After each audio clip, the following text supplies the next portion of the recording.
Greetings from YouTubeville. Once again, Danny Savage. Today we're going to be rocking out offensive tackle watch list part 2 because I just couldn't throw one out there and be good with that. Honestly, you're probably going to see a part. You're going to see a part 3, and you're going to see a part 4 because there's just so many names out there. I would just feel like I'm doing myself a disservice and you guys by only throwing out 5 names. It's just not fair. So here's what we're gonna do.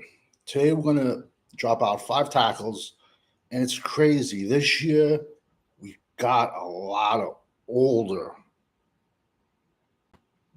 offensive tackles. We got legit guys that have been like they're 6 year seniors, 7 year seniors. So we have a lot of older guys, but not all the guys I'm giving you are older.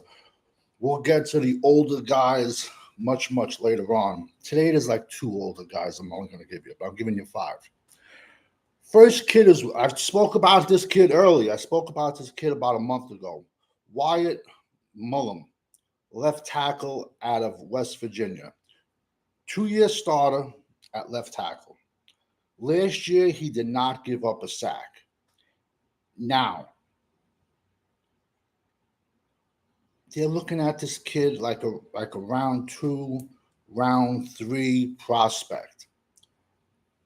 Now, the first game of the year, West Virginia plays Penn State.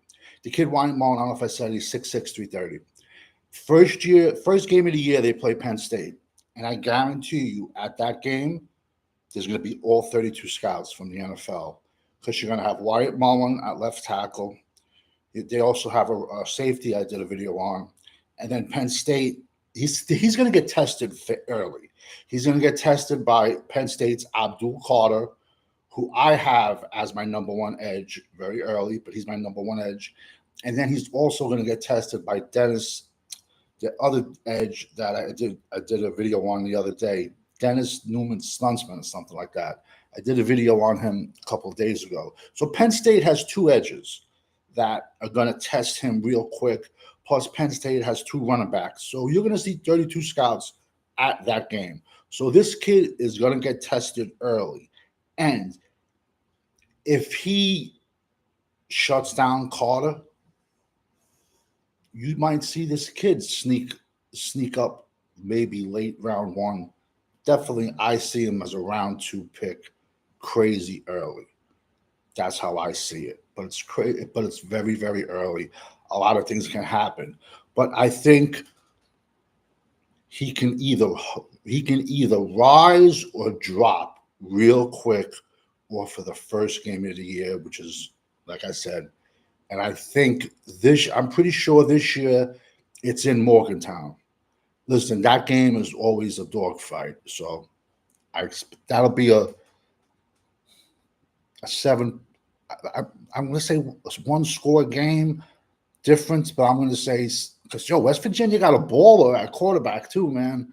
So I can see it being a 7 to 10 point swing of what team is going to win. But I'm not going to say who just yet.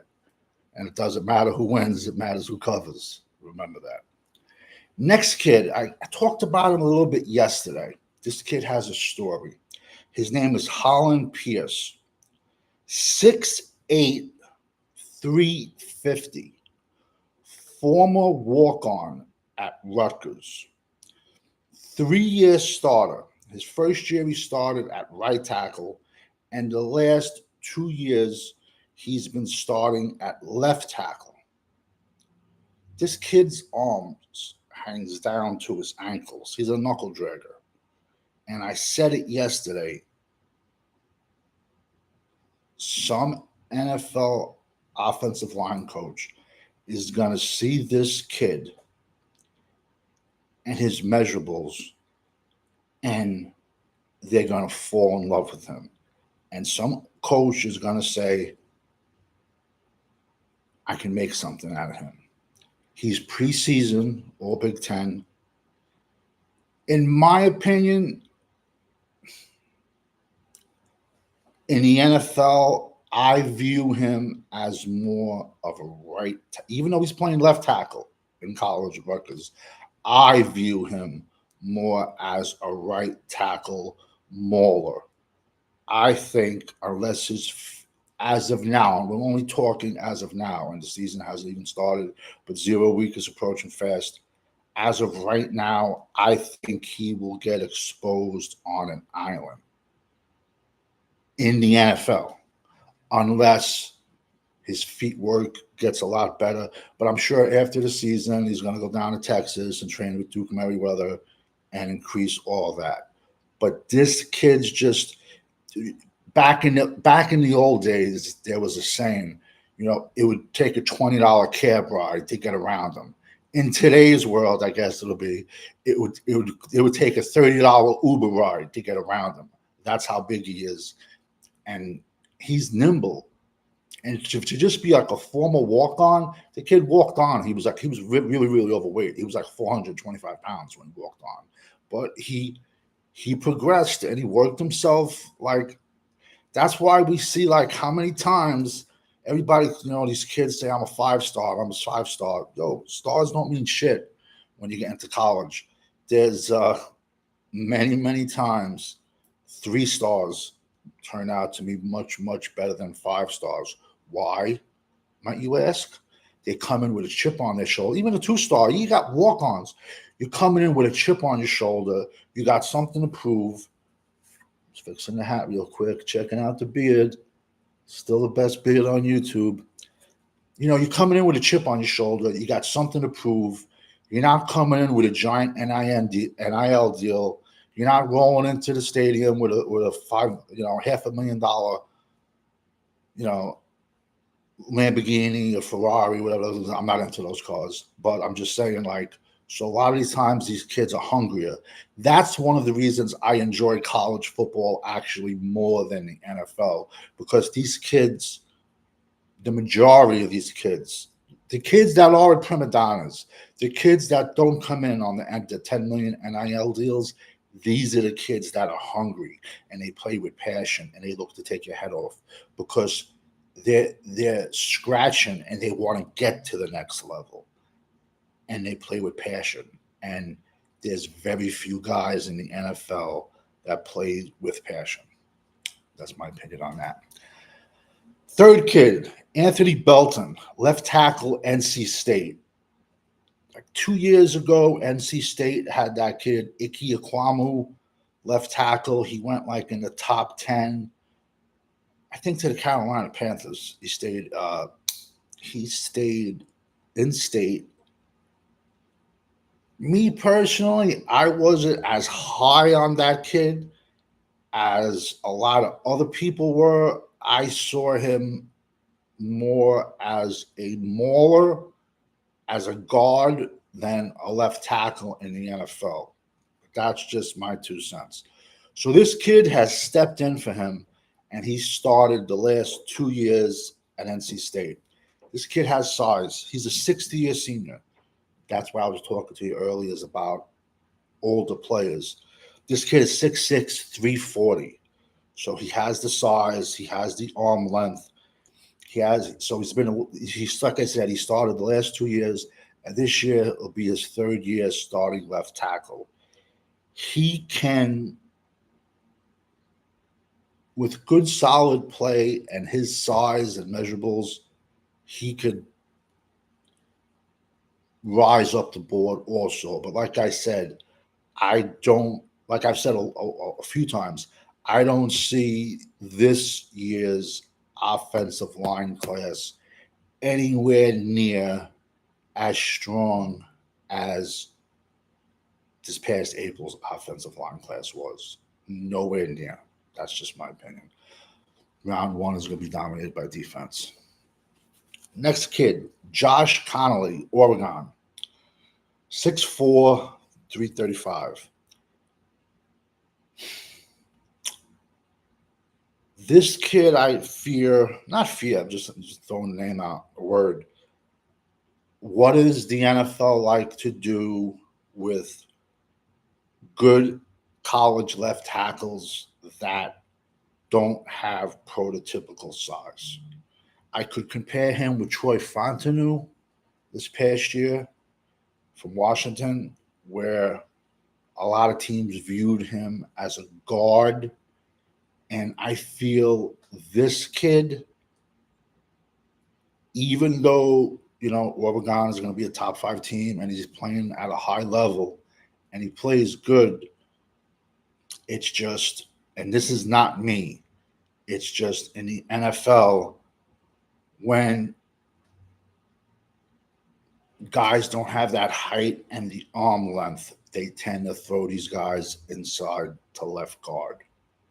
So listen, at worst case, you got yourself a solid left guard. Now, this name I'm going to butcher. Ariante Isere, Minnesota. And for some reason, we all know everything's bigger in Minnesota. From that kid Falele a couple of years ago to the tight end Brevin Spanford, my 10th ranked tight end. Bro, I don't know if they just grow these kids bigger out there. Like Minnesota, their offensive linemen have been huge for the last 5 years, 6 years. It's like they got a factory and they grow these kids. This kid's a left tackle, 2-year starter, 6'6", 350, and he has really high grades. I'm not as high on him as a lot of other people are. He has to show me what he can do against an Abdul Carter. He has to show me what he can do against the JT Tuimoloau. He has to show me what he can do against the Jack Sawyers of the world. So, like, these are the games you really got to watch. But you also have the last 2 years to watch on this kid. So the kid stuck out to me. But let me tell you something. If you just watch Minnesota, they're crazy conservative, and they just got their offensive linemen are huge.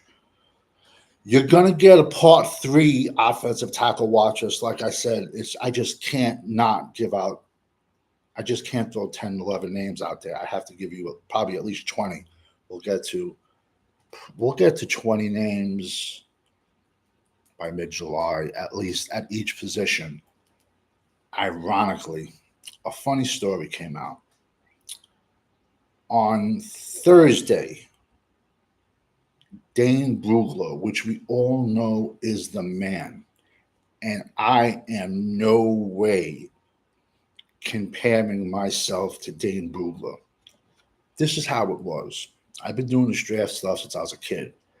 Back in the day, it was Pro Football Weekly, and it was called The Bible, and it was a book. And the guy who wrote the book, his name was Joel Bushbaum. That was your Bible. That was your study guide. Not study guide, that was your reference guide. Now, I'm going back to pre-internet, pre-everything. I'm going back to, I was like 10, 11 years old buying this book. Then I would say when I hit my late 20s, he passed away, and it just never was the same. So back then, he was the man for drafting. You would watch people, but then he would do his breakdowns, and he would give you the height, weight, 40, all the combine stuff. Then Dane Brugler bursts on the scene, and I will say, without a doubt, his draft breakdowns are top notch. He goes back to their high school days, everything. If the kid has a pimple on his back, he knows about it. So on Thursday, I believe it was either Thursday or Friday, Dane Brugler comes out with an article on The Athletic that he predicts that Ohio State could break the record for 15 players drafted in the 2025 NFL draft. And I'm just saying that's funny. It's kind of ironic because I said the exact same. Anyone who watches my channel, I said the exact same thing 2 months ago. So at least there's a method to my madness, and I know a little bit about college football. But that dude, he's by far that that guy. He's working every single day. Yo, if you hear me out, bro, hit me up. I'll work for that channel any day. I can watch college football 24 hours a day, 7 days a week. So, like I said, these are my 5 for today. We're probably going to go with 10 more at each position. We're going to go with 20 people at each position before everything is said and done.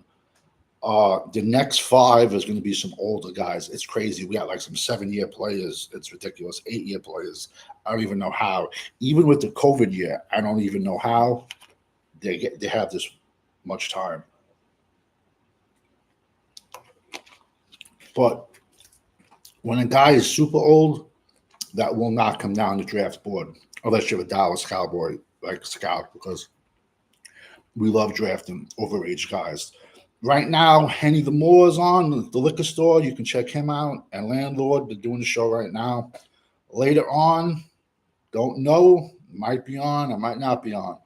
Tonight, check anyway, man. Check in, stop in, like the channel. Talking Crazy, Cowboys Corner, 10 p.m. Eastern. Even if the show's not on tonight, yo, check out his channel, sub and like. It doesn't cost a dime. Anyone likes my channels, sub and like. It doesn't cost a dime. Tomorrow, we're going to be doing guards. And then Monday, we're going to be doing centers. Then we have safeties, corners, wide receivers, doubling back, 5 more at each position, and then we're going to leave the end for quarterbacks. Because I hate ranking quarterbacks, but we're not ranking guys. We're just throwing names out to watch list. We all know when you're rocking with the GWO, it's for life. Everybody enjoy your weekend.